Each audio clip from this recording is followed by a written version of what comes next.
Nama saya Rijal Septiadi, pemuda asal Bogor, lahir dari seorang ayah yang mengabdikan hidupnya untuk pendidikan.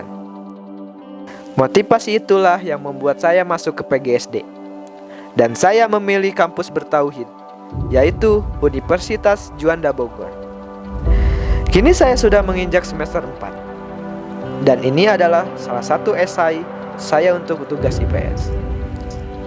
Terima kasih sudah mengklik video ini. Langsung aja kita pembahasan. Iptek di dunia pendidikan.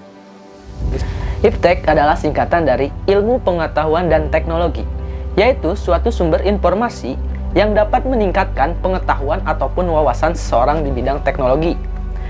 Seiring perkembangannya zaman, ilmu pengetahuan dan teknologi berkembang sangat pesat, dan setiap perkembangannya memiliki manfaat yang sangat berguna bagi kelangsungan hidup manusia.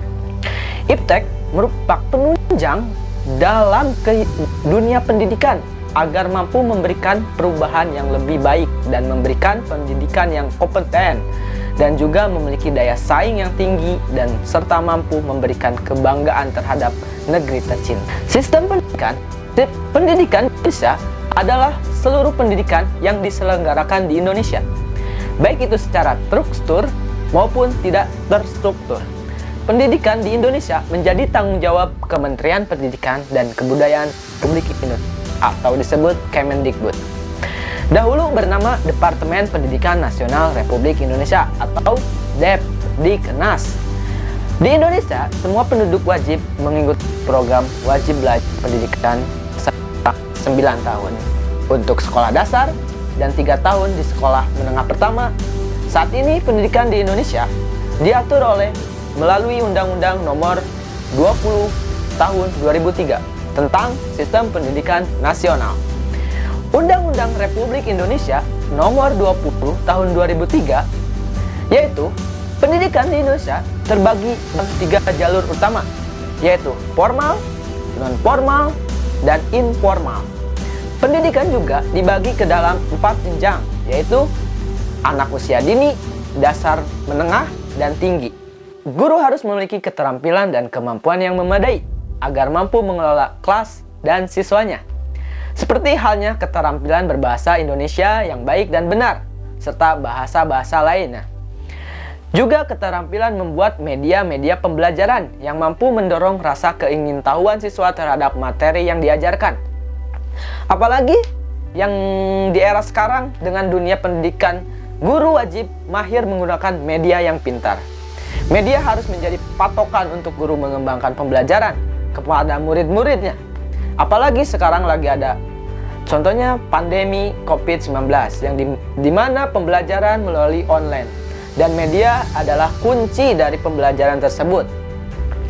Kualitas pendidikan dapat terbentuk dari bagaimana kualitas para tenaga pengajar yang mampu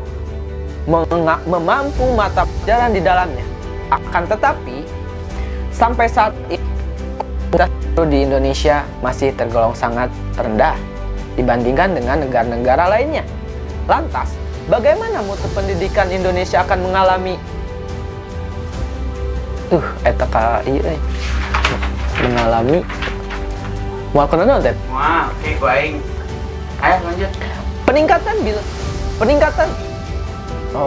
mengalami peningkatan bila guru yang tersedia masih kualitas rendah.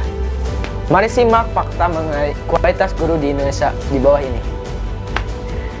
Berdasarkan data UNESCO, pendidikan di Indonesia menempatkan peringkat ke-10 dari 14 negara berkembang dan kualitas guru menempati ukuran ke-14 dari 14 negara. Berkembang di dunia, Pak, Bu, jumlah guru mengalami peningkatan sebanyak 382% dari tahun 1999 sampai tahun 2000 menjadi sebanyak 3 juta orang lebih. Sedangkan kata jumlah peserta didiknya 17% saja. Dari 3,19 juta guru yang ada, masih terdapat 25% guru yang belum memenuhi syarat dan kualifikasi akademik dan 52% diantaranya belum memiliki sertifikat profesi. Dengan jumlah guru yang banyak, diharapkan kegiatan belajar yang optimal dan dapat tercapainya Sayangnya, meningkatnya kualitas guru tidak sejalan dengan kualitasnya. Mudahkanlah proses belajar dan mengajar. Kemendikbud luncurkan program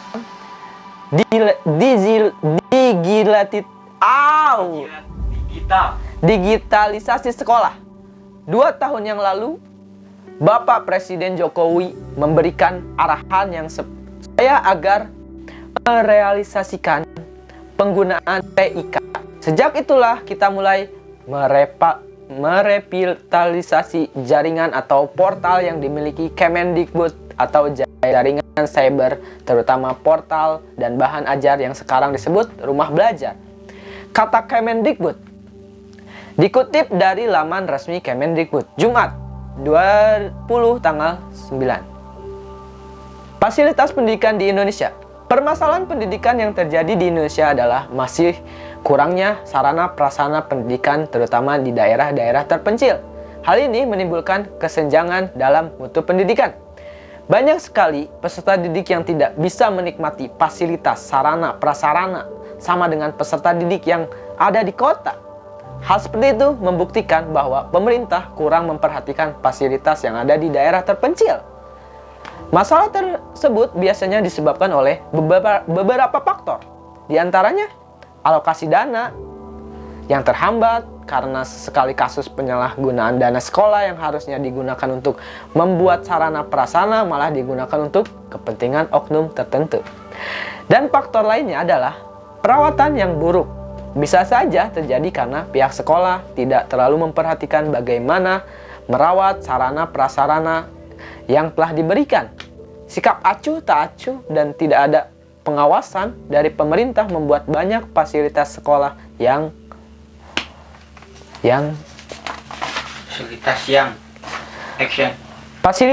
terbengkalai. Akibatnya, para peserta didik tidak nyaman menggunakan fasilitas karena kondisinya masih yang rusak. Hal tersebut menimbulkan beberapa dampak, yaitu rendahnya mutu output pendidikan.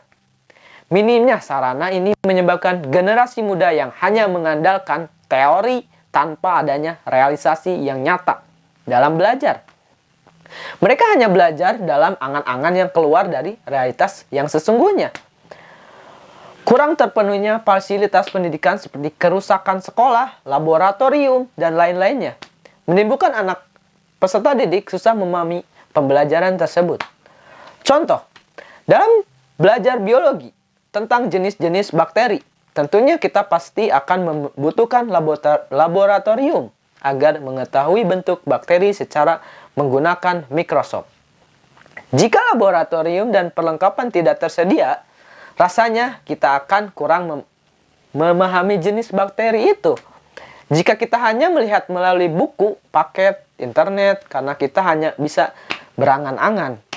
Kenakalan remaja dan perilaku yang menyimpang. Loba sih mah. Bisa baca. Sarana pendidikan yang dimaksud di sini bukan hanya laboratorium, perpustakaan ataupun peralatan edukatif saja, tetapi juga sarana olahraga, kesenian, mengekspresikan dari mereka. Pelajar saat ini tentunya membutuhkan ruang dan gerak kematangan emosi, misalnya grup band, sepak bola, basket, badminton, dan lain-lainnya. Terpenuhi cenderung akan membuat perkumpulan yang menyalahi norma. Solusi yang harus dilakukan agar permasalahan sarana dan prasarana bisa terperbaiki adalah koordinasi antara pemerintah pusat dan pemerintah daerah, bahkan hingga daerah terpencil sekaligus agar tidak terputusnya komunikasi. Dengan adanya koordinasi tersebut, selanjutnya sarana prasarana harus ditingkatkan dalam rangka meningkatkan output pendidikan. Tentu kita harus meningkatkan harga. Maksud dari adalah meningkatkan sarana dan prasarana penunjang pendidikan yang meliputi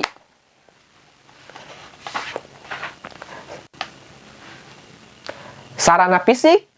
Sarana fisik diperlukan untuk pemenuhan pembangunan gedung-gedung sekolah, laboratorium, perpustakaan, sarana olahraga seperti lapangan dan perlengkapan lainnya, alat kesenian seperti studio musik dan fasilitas lainnya. Jika sarana belajar tersebut terpenuhi, tentunya akan semakin memudahkan peserta didik dalam mencari informasi dan ilmu pengetahuan detektif. Mungkin itu saja materi yang sedikit yang saya sampaikan. Jangan lupa